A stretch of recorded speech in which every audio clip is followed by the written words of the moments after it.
Hello, नमस्ते बच्चों। आज हम लोग गुंजन पुस्तक में पाठ 2 पढ़ने जा रहे हैं, जिसका शीर्षक है भिक्षा पात्र। भिक्षा पात्र, भिक्षा का अर्थ है भीख और पात्र का कटोरा, अर्थात भीख का कटोरा। तो भिक्षा पात्र इस कहानी के लेखक हैं रविंद्रनाथ ठाकुर। तो चलिए शुरू करते हैं। बातों बातों में, अत्यधिक बारिश होने या बिल्कुल बारिश न होने से क्या होता है? इस सवाल का जवाब आप मुझे कमेंट बॉक्स में भेज सकते हैं। नीले अक्षरों से, भूखी प्रजा को अन्न देने के महात्मा बुद्ध के आह्वान पर सुप्रिया नामक एक निर्धन स्त्री ने भिक्षा मांगकर अकाल पीड़ितों की सहायता करने का बीड़ा उठाया। जो कार्य नगर के धनी जन न कर पाए, वह कार्य एक निर्धन स्त्री ने कर दिखाया। ये कहानी महात्मा बुद्ध के समय की है, जब नगर में अकाल पड़ा, सूखा पड़ा, तो जो धनी जन जो काम नहीं कर पाए वो सुप्रिया नामक एक निर्धन स्त्री ने किया। कैसे किया वो इस कहानी में देखते हैं। चलिए उंगली रखिए काले अक्षरों से। पिछले 2-3 वर्ष वर्षा ठीक तरह से नहीं हुई थी। इस वर्ष तो वर्षा की एक बूंद भी न बरसी थी। भयंकर सूखा पड़ा था। धरती का कलेजा फट गया था। उसमें जगह जगह दरारें पड़ गई थीं। पेड़ पौधे सूख गए थे। पशु पक्षी प्यास से व्याकुल थे। पक्षियों का कलरव भी कम ही सुनाई पड़ता था। न जाने भूखे प्यासे कहाँ दुबके बैठे थे। क्या हुआ? पिछले 2-3 सालों से बारिश नहीं हुई थी। पूरे नगर में अकाल पड़ गया था। अकाल का अर्थात सूखा पड़ा हुआ था। पेड़ पौधे सूख गए थे, धरती सूख गई थी, धरती का कलेजा फट गया था, अर्थात धरती में दरारें पड़ गई थी। मिट्टी जो है वो बीच बीच में फट गई थी, दरारें पड़ गई थी। आगे देखिए, नगर में अकाल पड़ा था। जिसके पास थोड़ा बहुत अन्न था उसने छिपाकर दुर्दिन के लिए रख लिया था। दुर्दिन अर्थात बुरे दिन। प्रजा हाहाकार कर उठी। गौतम बुद्ध से जन जन की परेशानी देखी न गई। उन्होंने अपने शिष्यों को इकट्ठा किया, नगर के धनी भक्त जनों को बुला भेजा। अब क्या हुआ? जब नगर में अकाल पड़ गया, लोगों के पास अनाज नहीं था खाने के लिए, और जिनके पास था वो आगे के दिनों के लिए कि आगे अगर इसी तरह रहा तो कैसे हम लोग खाएंगे, उसके लिए वो बचा कर रखे थे। तो सारे लोग बहुत परेशान थे, बहुत ही दुखी थे। तो गौतम बुद्ध से उनकी परेशानी नहीं देखी गई। उन्होंने अपने शिष्यों को बुलाया और कहा कि नगर के जो सभी भक्त जन हैं उनको बुलाइए, और सभी को उन्होंने अपने पास बुलाया। आगे देखिए नेक्स्ट पेज में, अगले पन्ने में, विनम्र स्वर में बुद्ध ने प्रश्न किया। महात्मा बुद्ध ने क्या प्रश्न किया? प्रियजनों बोलो, भूखी प्रजा को अन्न देने के लिए तुम में से कौन कौन तैयार है? महात्मा बुद्ध ने पूछा कि भूखी प्रजा को अनाज देने के लिए, भोजन देने के लिए आप में से कौन कौन तैयार है? तो महात्मा बुद्ध के वचन सुन रत्नाकर सेठ का माथा लज्जा से झुक गया। रत्नाकर सेठ का जो सिर था वो शर्म से, लज्जा से झुक गया। वह हाथ जोड़कर बोला, भगवान, इतने बड़े नगर के हर प्राणी तक अनाज पहुंचाना मेरे वश की बात नहीं है। वो क्या बोला कि मैं नहीं पहुंचा सकता हूं, क्योंकि इतना बड़ा नगर है और मैं अकेला सेठ कैसे पहुंचाऊंगा। आगे, तथागत ने अपनी दृष्टि घुमाई। उन्होंने नजर घुमाया। उनकी नजर सेनापति जयसेन पर पड़ी। जयसेन ने कहा, तथागत, प्राण देने से यदि जनता को अन्न प्राप्त हो जाए तो मैं पल भर में तैयार हूं, लेकिन मेरे घर में इतना अनाज कहाँ कि पूरे नगर का पेट भर सकूं। उन्होंने बोला कि मेरे पास तो उतना अनाज नहीं कि पूरे नगर का पेट भरूं। अगर मेरे प्राण जाएं और जनता का कल्याण हो तो मैं तैयार हूं। आगे देखिए, तब धनी धर्मपाल बोल उठा, भगवान, मैं तो पहले से ही भाग्य का मारा हूं। वर्षा न होने से मेरे सब खेत सूख गए हैं। बीज के लिए रखे अनाज से किसी तरह परिवार को आधा पेट खिला पा रहा हूं। मुझे तो एक चिंता और भी है, इस वर्ष राज्य का कर कैसे चुका पाऊंगा। कर का मतलब टैक्स, कि कैसे चुकाऊंगा, वो भी नहीं कोई मदद कर पाए। आगे देखिए, सभी एक दूसरे का मुंह ताक रहे थे, सभी को इधर उधर देख रहे थे। तभी भीड़ में से अचानक एक युवती सामने आई। वह थी भगवान तथागत के प्रिय शिष्य अनाथ पिंडत की बेटी सुप्रिया। तभी क्या हुआ, एक स्त्री भीड़ में से आई और वो कुछ बोलने जा रही है। वह अत्यंत दुखी लग रही थी। आंखों से बहते अश्रु पोंछकर, अश्रु मतलब आंसू, आंसू पोंछ के उन्होंने बुद्ध देव के चरण छुए और मीठे स्वर में बोली, भगवन यह तुच्छ सेविका आपकी आज्ञा का पालन करेगी। क्या बोली कि मैं करूँगी, आप जो आज्ञा देंगे मैं उसका पालन करूँगी। अन्न की कमी के कारण जो लोग बेहाल हैं वे सब मुझे अपनी संतान लग रहे हैं, कि वो मुझे अपने पुत्र पुत्रियों के समान लग रहे हैं, अपने बच्चों के समान लग रहे हैं, जो लोग अनाज की कमी से बेहाल हैं। नगर के हर आंगन तक अनाज, हर आंगन में अनाज पहुंचाने का भार मैं लेती हूँ। सुप्रिया बोल रही है कि नगर के हर आंगन में अनाज पहुंचाने का भार मैं लूँगी। सभी आश्चर्यचकित हो गए। सब लोग क्या सोच रहे हैं कि अरे इतने बड़े बड़े नगर के सेठ ये सब कोई नहीं कर पा रहे हैं, और ये एक साधारण सी स्त्री जो खुद दुखी लग रही है, खुद गरीब लग रही है, ये कैसे करेगी? भला एक स्त्री इतने बड़े नगर के वासियों का पेट कैसे भरेगी? कुछ तो मन ही मन हंसने लगे, कुछ मन में उसका मजाक उड़ाने लगे, मन में हंसने लगे। कुछ क्रोधित हो उठे, कुछ तो गुस्सा भी हो गया, कुछ लोग गुस्से भी हो गए। आगे, कुछ को सुप्रिया पागल लगी। किसी ने कठोर आवाज में ताना कसा, खुद को तो दाने दाने का अभाव है, फिर इतना बड़ा काम अपने सिर कैसे ले रही है? तेरे घर में क्या भंडार भरे पड़े हैं? किसी ने पूछा कि खुद को तो तुमको खाने का कमी है, तुम दूसरों को कैसे खिलाओगी? तो सुप्रिया सबके सामने सिर झुकाकर क्या बोली, देखिए, मेरे पास और कुछ नहीं, केवल भिक्षा पात्र के रूप में यह कटोरा है। मैं सबसे निर्धन हूँ, इसलिए मुझे मांगने में कोई लज्जा नहीं। हे प्रियजनों, आपकी दया के बल पर ही भगवान बुद्ध की आज्ञा पूरी होगी, मेरी शक्ति से नहीं। क्या बोली सुप्रिया कि मेरे पास और कुछ नहीं है, बस ये भिक्षा पात्र के रूप में ये कटोरा है। आप क्या करोगे? अगर आप लोग दया करेंगे, आप लोग सबको अपने घर का अनाज मेरे इस कटोरे में डालेंगे, तो मैं नगर के हर आंगन में अनाज पहुंचाने का भार लेती हूँ।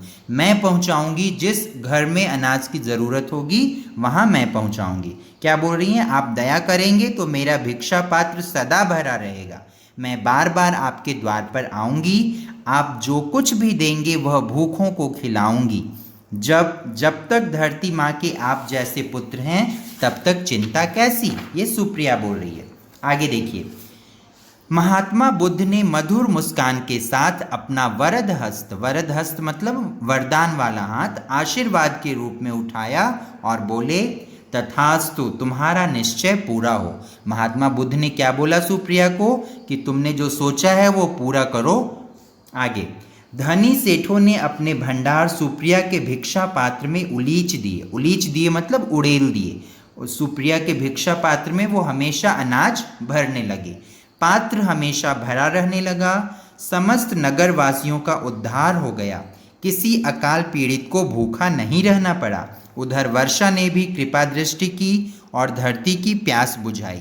खेत फिर से लहलहा उठे, भंडार फिर से भर गए। अब क्या हुआ?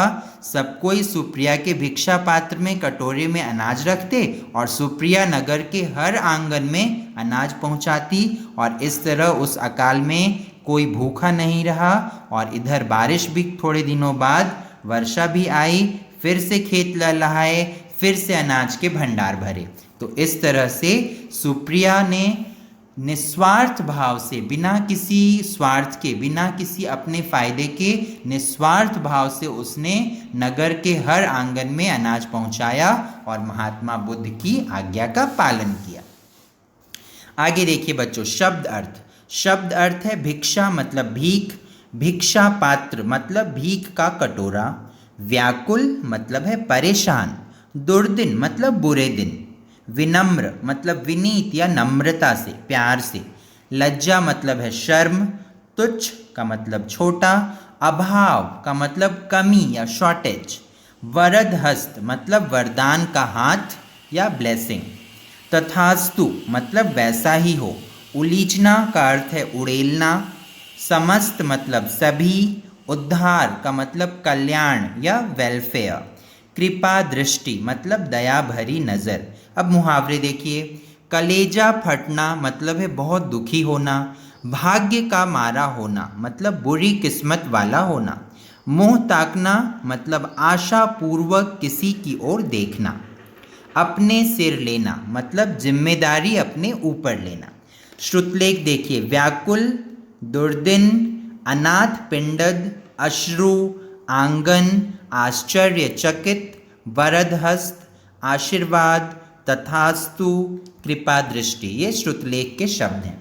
अब हम लोग चलते हैं मौखिक प्रश्नों में। मौखिक का अर्थ है जिसका उत्तर हमें लिखना नहीं है, मुंह से बोल कर देना है। मौखिक मतलब बोल कर देना। पहला प्रश्न, पशु पक्षी और प्रजा क्यों व्याकुल थे? तो इसका जवाब आप खुद से सोचेंगे, मैं थोड़ा बता भी दे रहा हूँ। क्यों व्याकुल थे? क्योंकि नगर में अकाल पड़ा था, सूखा पड़ा था, लोगों को अनाज नहीं मिल रहा था, खाने को नहीं मिल रहा था। अगला ख देखिए, नगरवासियों की व्याकुलता देखकर महात्मा बुद्ध ने क्या किया? तो उन्होंने सभी नगरजनों को बुलाया और पूछा कि इसका उपाय क्या है, कैसे नगर के हर आंगन तक अनाज पहुँचे। आगे, नगर के हर आंगन में अनाज पहुंचाने का भार किसने लिया? आप सबको पता है, सुप्रिया ने, जो भगवान बुद्ध के प्रिय शिष्य अनाथ पिंडद की पुत्री थी। आगे, महात्मा बुद्ध ने सुप्रिया को क्या आशीर्वाद दिया? उन्होंने बोला, तथास्तु, तुम्हारा निश्चय पूरा हो। अब है लिखित। बच्चों, अब लिखित प्रश्नों के उत्तर हमें लिखने हैं कॉपी में। तो मैं प्रश्न आपको दिखा भी रहा हूँ, उत्तर भी दिखा रहा हूँ। देखिए, पहला प्रश्न है, महात्मा बुद्ध ने नगर के संपन्न लोगों से क्या प्रश्न किया? तो इसका उत्तर है, महात्मा बुद्ध ने नगर के संपन्न लोगों से प्रश्न किया। उन्होंने क्या पूछा? प्रियजनों बोलो, भूखी प्रजा को अन्न देने के लिए तुम में से कौन कौन तैयार है? तो ये महात्मा बुद्ध ने पूछा। अगला, रत्नाकर सेठ का माथा लज्जा से क्यों झुक गया? हाँ, तो ख नंबर प्रश्न का उत्तर है, रत्नाकर सेठ प्रजा की मदद करने में स्वयं को असमर्थ पा रहा था, इसलिए उसका माथा लज्जा से झुक गया। ग प्रश्न देखिए, सुप्रिया कौन थी? उसने बुद्ध से क्या कहा? उत्तर है, सुप्रिया बुद्ध के एक प्रिय शिष्य अनाथ पिंडद की पुत्री थी। उसने बुद्ध से कहा कि वह नगर के हर आंगन में अनाज पहुंचाने का भार लेती है। घ नंबर प्रश्न है, सुप्रिया की बात सुनकर धनी सेठों ने क्या किया? उत्तर, धनी सेठों ने सुप्रिया की मदद करने में कोई कमी नहीं छोड़ी, उसका पात्र सदा भरा रहता। आगे देखिए, दूसरा नंबर, सही उत्तर चुनकर सही का निशान लगाना है। क, सेठ धर्मपाल को अकाल के अलावा दूसरी चिंता क्या थी? 4 ऑप्शन है, सही है राज्य का कर चुकाने की। ख, पाठ में तथागत शब्द का प्रयोग किसके लिए हुआ है? 4 ऑप्शन में सही उत्तर है महात्मा बुद्ध के लिए। ग, अनाथ पिंडद, पिंडक लिखा है पिंडद, अनाथ पिंडक कौन था? तो इसका सही उत्तर है सुप्रिया का पिता। इसमें मूल्य परक प्रश्न भी है बच्चों, जो मैंने आपको इसके साथ ही दिया है। लिखित प्रश्नों का जहां मैंने जवाब दिया है वहीं पे मूल्य परक प्रश्न भी हैं, ठीक है। आगे देखिए, भाषा ज्ञान। नीचे दिए गए शब्दों के लिंग बदल कर लिखो। युवक का लिखा हुआ है युवती, पुल्लिंग स्त्रीलिंग है। भाग्यवान का भाग्यवती का भाग्यवान। अगला देखिए, सेवक सेविका, शिष्य शिष्या, महारानी महाराज, पुरुष स्त्री। दूसरा नंबर, समानार्थक शब्द छांट कर लिखना है। समानार्थक मतलब पर्यायवाची। हाथ का है कर, मुख का मुंह, शिष्य चेला, वर्षा बारिश, अन्न अनाज, आँख नेत्र, द्वार दरवाजा, धरती वसुधा। तीसरा देखिए, विशेषण और विशेष्य लिखना है, पाठ में से ही ढूंढ कर लिखना है, ठीक है।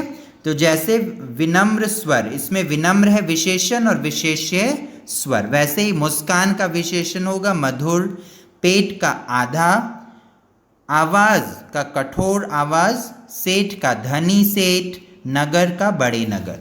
अब र और र का प्रयोग करके शब्द पूरे करने हैं, रेफ वाला र और जो साइड में लगता है वो। जैसे प्रयोग है प्रजा, प्राण, प्रश्न। रेफ वाला क्या क्या है? कर्म, धर्मपाल, वर्ष, आशीर्वाद, ठीक है।